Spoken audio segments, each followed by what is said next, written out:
personne ne perdra son emploi à travers cette évaluation.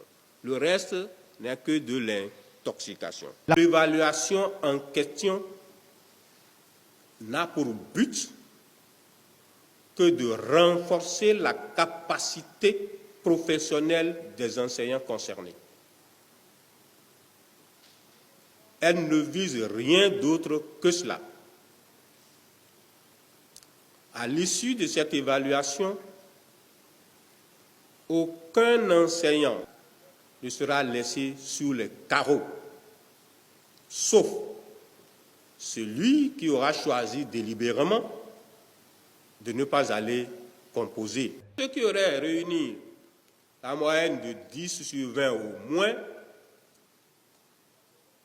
passeront de leur statut d'agent contractuel de l'État en fonctionnaire de l'État et pourront bénéficier de reconstruction de carrière.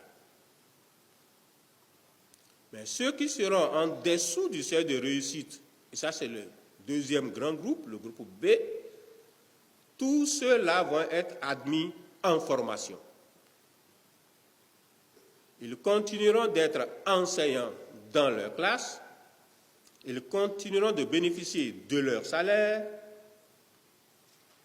et ils vont bénéficier de la formation prévue pour eux. Et cette formation se fera sous plusieurs formes. Ça veut dire que le deuxième grand groupe, au bout de 9 mois de formation, subira une deuxième évaluation. Et à l'issue de cette évaluation, le seuil de réussite resterait le même. Et ceux qui vont franchir ce seuil de réussite vont retrouver ou vont continuer dans leur contrat initial en tant qu'agent contractuel de l'État. Et par contre, ceux qui ne vont pas franchir le seuil de réussite malgré toutes ces formations, malgré la dernière évaluation, vont bénéficier de reconversion.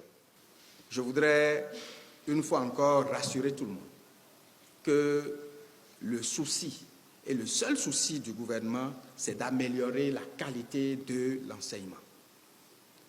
Lorsque vous êtes dans un pays et que vous aspirez au développement, il y a 2 facteurs essentiels.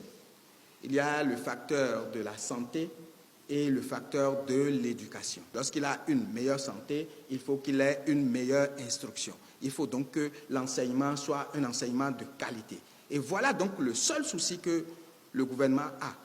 Au total, 9 861 enseignants du primaire et 8 706 du secondaire sont concernés par l'évaluation. Elle est pilotée par un comité de supervision bipartite composé des partenaires sociaux et des représentants des conseils sectoriels pour le dialogue social. Les compositions vont se dérouler le 24 août prochain.